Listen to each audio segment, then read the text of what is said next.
Malaysia secara mengejutkan kalah dari Filipina di pembukaan ASEAN Mandiri Cup usia 23 tahun. Tampil meyakinkan di awal-awal laga, bahkan Malaysia mengontrol jalannya pertandingan. Namun siapa yang menyangka, meskipun Malaysia mengontrol jalannya pertandingan dan tampil meyakinkan di awal-awal laga, justru dikalahkan oleh Filipina. Yang mana di pertandingan ini, Filipina banyak bertahan. Bahkan di pertandingan ini, Filipina hanya mengandalkan counter attack dan itu membuahkan hasil. Dan kira-kira apa yang menyebabkan Malaysia bisa kalah dari Filipina? Sebenarnya game plan apa yang dimainkan Malaysia dan juga taktikal seperti apa yang digunakan Filipina untuk mengalahkan Malaysia di pertandingan pembukaan ASEAN Mandiri Cup usia 23 tahun.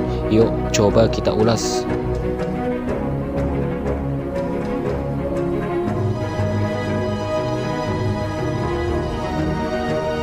Di pertandingan ini Malaysia menggunakan pendekatan 4-2-3-1 dan di pertandingan ini Malaysia ketika menyerang juga menggunakan beberapa taktikal dan beberapa taktikal yang digunakan untuk menyerang sebenarnya berjalan dengan baik, namun penyelesaian di area final terlawan itu yang menjadi kendala mengapa Malaysia gagal. Di pertandingan ini Malaysia seringkali mengeksploitasi width area sebelah kiri Filipina. Hal itu dilakukan karena blok 4-2 yang dibangun oleh pemain Filipina menyulitkan Malaysia ketika ingin memprogresikan bola lewat tengah, dan Malaysia menggunakan taktikal third man running saat mengeksploitasi width area sebelah kiri Filipina. Dan di sini terlihat ada Hakimi, Yuslan dan juga Nabil. Hakimi mengumpankan bola ke Nabil dan Nabil mengumpankan bola ke Yuslan yang berperan sebagai orang ketiga yang lari ke belakang garis pertahanan Filipina, dan di percobaan ini gagal.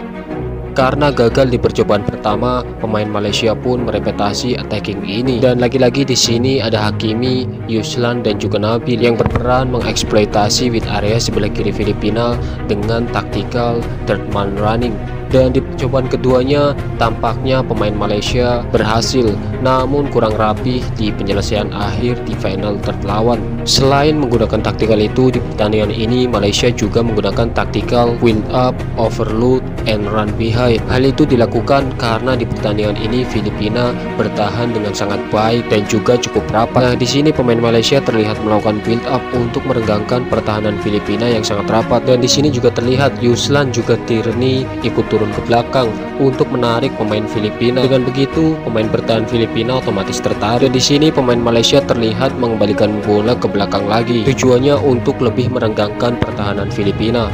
Nah, dan di sini terlihat ada Nur Hisham, Nabil dan juga Yuslan. Dan di sini Nabil akan berperan sebagai run behind. Lihatlah di sini Yuslan mengumpankan bola ke Tierney dan Tierney akan mengumpankan bola ke Nur Hisham. Dan Nur Hisham akan mengumpankan bola ke Nabil yang berperan sebagai run behind. Namun di percobaan ini pemain Filipina berhasil mengantisipasinya. Gagal di percobaan pertama, pemain Malaysia kembali merepetasi taktikal yang serupa. Pemain Malaysia kembali melakukan build up untuk menarik pemain Filipina. Nah, dan di sini terlihat pemain Filipina langsung tertarik. Namun di percobaan keduanya Malaysia gagal karena dua pemain Malaysia yaitu Yuslan dan juga Tierney telah turun. Padahal di sini Nabil terlihat sudah berlari ke belakang garis pertahanan Filipina. Namun karena di awal Yuslan dan juga Tierney telah turun, membuat taktikal ini tidak berjalan dengan baik. Selain menggunakan taktikal build up, overload, and run behind ketika menyerang, pemain Malaysia juga menggunakan taktikal switch play di pertandingan ini. Di sini pemain Malaysia akan mengarahkan bola ke width area sebelah kanan Filipina sehingga pemain Filipina tertarik ke sebelah kanan. Dengan begitu di width area sebelah kiri Filipina tercipta space dan di situ ada Nabil. Di sini pemain Malaysia mengembalikan bola lagi ke belakang dan di sini Samsul akan melakukan switch play mengumpankan bola ke Nabil. Taktikal ini cukup berhasil, namun di sini penyelesaian akhirnya kurang bagus. Gagal membuahkan gol di percobaan pertama, pemain Malaysia merepetasi serangan yang serupa. Di sini Samsul akan mengumpankan bola ke Nur Hisham dan Nur Hisham akan kembali mengumpankan bola ke Samsul dan Samsul akan melakukan switch play mengumpankan bola ke Nabil. Namun di sini pemain Filipina berhasil mengantisipasinya. Di sini terlihat sekali setiap pemain Malaysia akan merepetasi serangan-serangan yang serupa. Pemain Filipina langsung berhasil mengantisipasinya.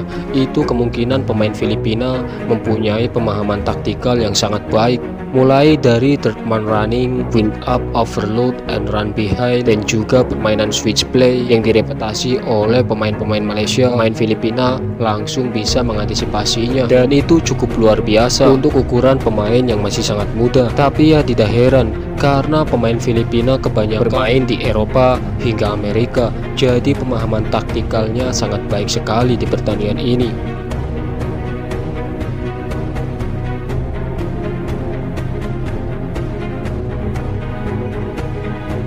Di pertandingan ini, Filipina tidak banyak menyerang dan Filipina justru banyak bertahan. Dan sekalipun menyerang, Filipina hanya mengandalkan counter attack dan juga build up direct. Namun meskipun mengandalkan counter attack dan juga build up direct, nyatanya Filipina bisa memenangkan pertandingan ini.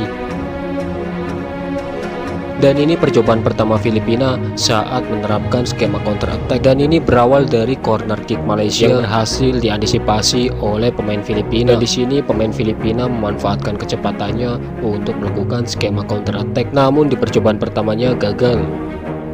Gol kedua Filipina ke gawang Malaysia juga melalui skema counter attack, berawal dari pemain belakang Malaysia melakukan switch play, dan itu berhasil diantisipasi oleh pemain Filipina. Dan di sini pemain Filipina kembali memanfaatkan kecepatannya untuk melewati back Malaysia. Dan di sini terlihat center back Malaysia Samsul awareness defense-nya sangat buruk sekali dan tidak menyadari Banatao ada di sebelah kanannya, sehingga gol kedua Filipina ke gawang Malaysia tercipta.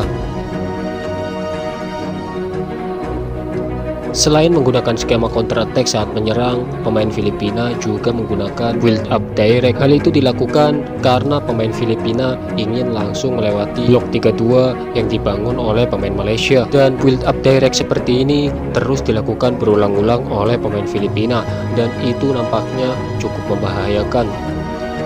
Gol pertama Filipina juga tercipta melalui skema build up direct. Pemain Filipina yang memiliki kelebihan dalam hal kecepatan tentu sangat diuntungkan ketika menggunakan taktikal seperti ini. Selain itu, back Malaysia juga tidak terlalu baik dalam bertahan, khususnya ketika mengantisipasi umpan direct yang dilakukan oleh pemain Filipina. Dan di sini ada salah satu back Malaysia yang awareness defense-nya sangat buruk sekali, yaitu Samsul. Di sini dua kali Samsul tidak mengawal Banatao dengan ketat sehingga terjadi gol. Filipina terus merepetasi serangan-serangan seperti ini. Kadang build up direct seperti ini berhasil membahayakan pertahanan Malaysia dan terkadang juga gagal. Dan meskipun terkadang gagal, pemain Filipina terus mencobanya. Itu dilakukan karena pemain Filipina mungkin sadar akan sulit jika menerobos pertahanan Malaysia jika memainkan umpan-umpan pendek. Selain itu, dari pertandingan ini kita juga bisa belajar untuk memenangkan pertandingan tidak harus menguasai ball possession dan menguasai jalannya pertandingan. Dan di pertandingan ini membuktikan Filipina yang main cenderung bertahan dan menyerang lewat skema counter attack dan juga build up direct bisa merepotkan pertahanan Malaysia, dan bahkan Filipina memenangkan pertandingan ini.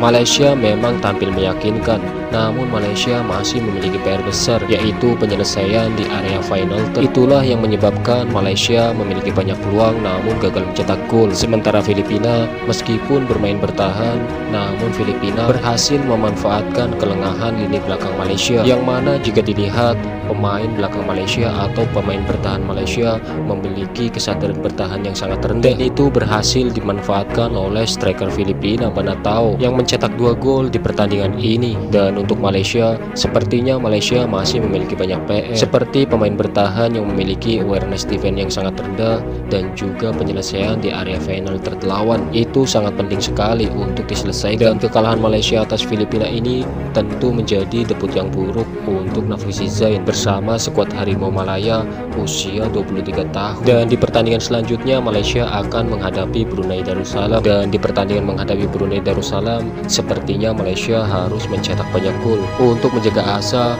lolos ke perempat final ASEAN Mandiri Cup usia 23 tahun.